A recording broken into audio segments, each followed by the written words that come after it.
Yes, Dad, I saw it too. Yeah, being linked with the Ipswich job. Yes, I know you've got unfinished business there, but I don't. I'm already an icon at Bolton. I've got nothing to prove. We're charging up the league. I know they're at risk of getting relegated from the Premier League. Yes, I know it would be a good move for me, but you may have unfinished business there. I've got unfinished business here. Well, look, there's not even been an offer made yet, Dad.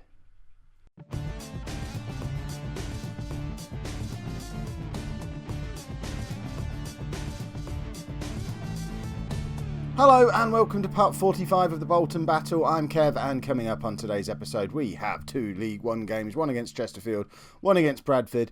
It's been a bit iffy since you were last with me. We had the first two of a three-match run of defeats in the last episode. We lost the next game as well. That's what made it a run of 3 defeats, believe it or not. Losing against Colchester as well before finally turning things around against Swindon, picking up a win.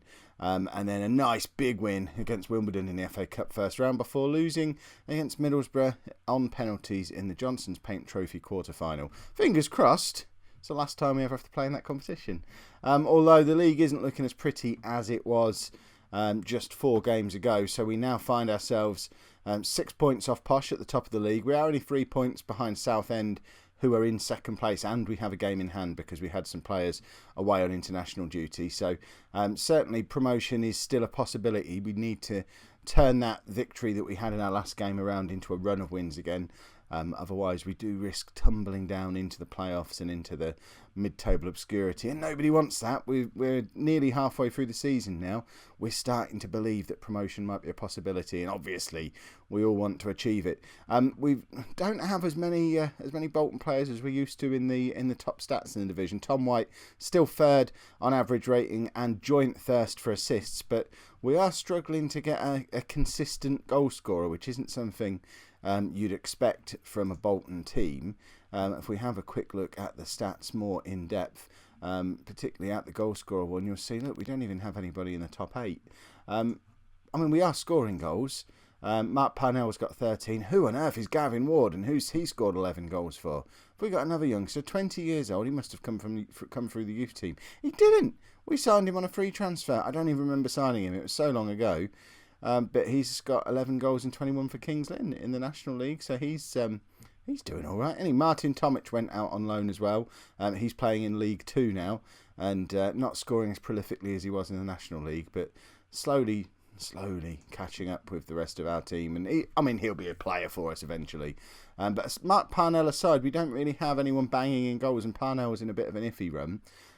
So we're trying a few different combinations, and hopefully we'll score lots of goals today and we'll be back to normal. So this is the team that we're going to be playing today against Chesterfield. We've got Barrett in goal, a back three of Bagley, Pants and Thomas, with White and Alonso as our wing backs. Our dodgy form has coincided with Enrique Alonso being in some quite dodgy form. So hopefully he's turned around a little bit in the last couple of games, and if that can continue, I guess we play well when Enrique Alonso plays well, which when White is the one who gets all the assists and all the average rating stuff, it just shows how important Alonso is in that as well. We need both of our wing-backs to be firing, or else we are a little bit toothless. Key and Durant are going to be in midfield. They're pretty much our first choice midfield pairing now. Lee Martin is still knocking around but doesn't tend to start very much. And then we've got John Jones in behind Shaw and Parnell today. Jones and Pennock have been rotating a little bit while I try and decide who's the best player in that position. Likewise with Shaw and Semedo. But Semedo, since he had his little disappearing off on international duty, hasn't scored another goal for us. So fallen down the pecking order a little bit. Ross Ainley scored against his old club Swindon to get us the winner a couple of games ago. So he's first reserve at the moment, and we are likely to see him at some point today. So let's get into the game against Chesterfield.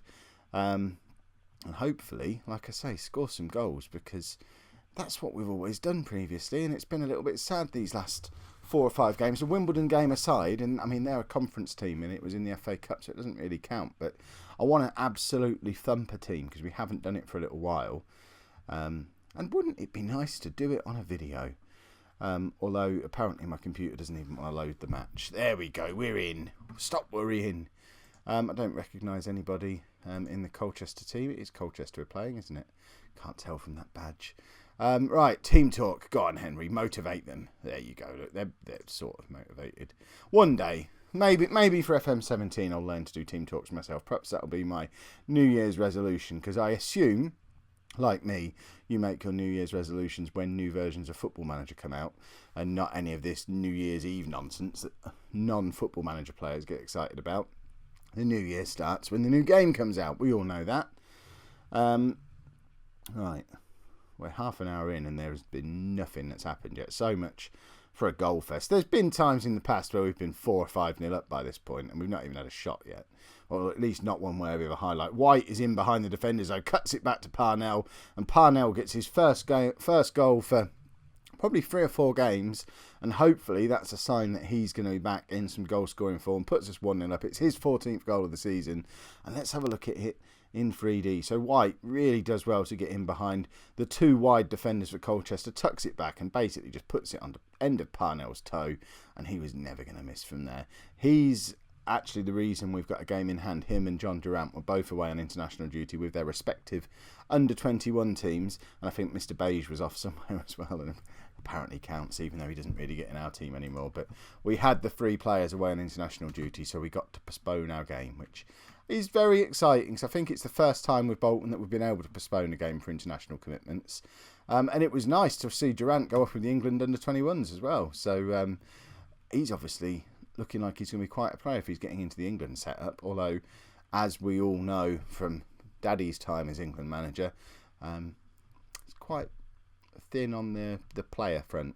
At least it was 5 seasons ago. So it's not as impressive as you would think if he was doing it in current football times. What? No words today. I'm recording this episode late. It's like 10 o'clock at night. Oh dear. Oh, that was a poor pass from Alonso.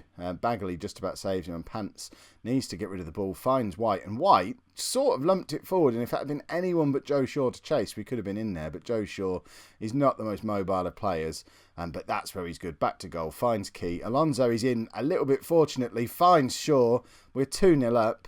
And that was a Bolton goal. There you go. All started with our big target man back to goal, laying it back to midfield. The midfielder tucks it out wide to our lightning quick and amazing crossing wing backs. And they just put it back on the end of the aforementioned big target man who's ambled his way into the 6-yard box. We're 2-0 up. And this is more like Bolton again. This is what we're used to. We're back up into an automatic promotion spot with a game in hand. If we can win that, we'll only be a point behind the mighty Posh. There you go. Who said the wheels had come off? Right, Pennock's going to come on for John Jones. And we're going to bring Bagley off and bring on Alan Mitchell at centre-back. I'm not that happy with any of our backup centre-backs at the moment. And you'll see that Campo is back on the bench as well today because we're that thin on the ground for backup centre-backs. And I think that's probably an area we need to strengthen in January if we can find anyone, just to backup centre-back even, because I don't think any of our options are particularly great in that department. And Colchester are passing the ball around us nicely here, and we need to get a kick. And it's not happening, and they've got in on the side where we've just brought Alan Mitchell on as well, so that's a bit of a worry if we weakened our defence by bringing him on. Oh, dearie me. I mean, we've left him in acres of space there. And does Barrett normally wear white shorts? Is that a new thing? I don't think I've seen him wear white shorts. Why would he be wearing different coloured shorts to the rest of the team? Is that something that happens in modern football? Now, see, traditionally, as a footballing traditionalist, the keeper should be wearing the same shorts and socks as the rest of the team, shouldn't he? Is that a thing, or is that just how we used to do it at school? Right, see, Alonso's not having a good game again.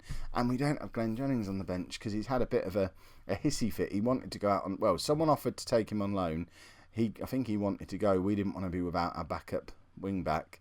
So he got in a hissy fit and is now requested a transfer. So we don't really have anyone to challenge Alonso for a place, which is a bit of a problem. We'll bring on Ross Ainley for, what's-his-face, Parnell.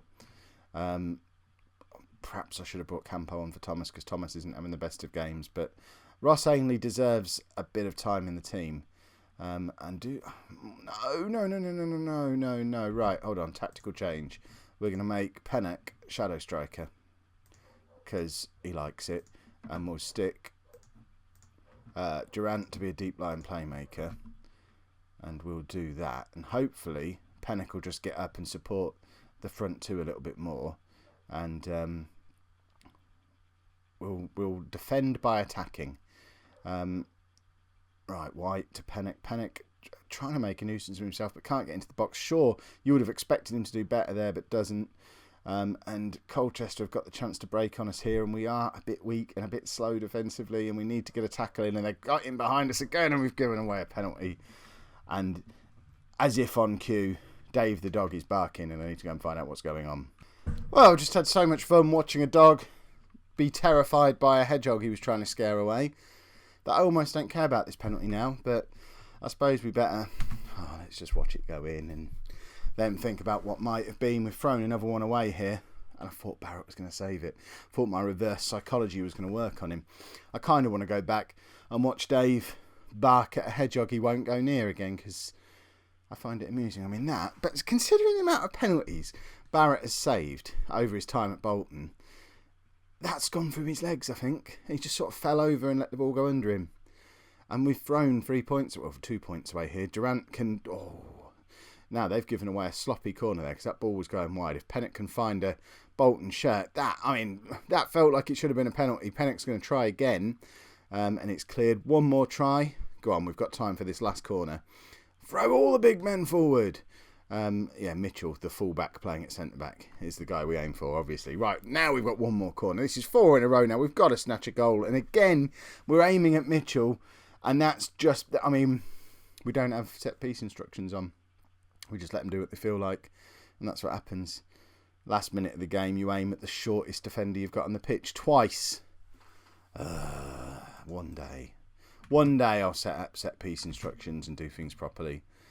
Right. Well, we've thrown some points away there again.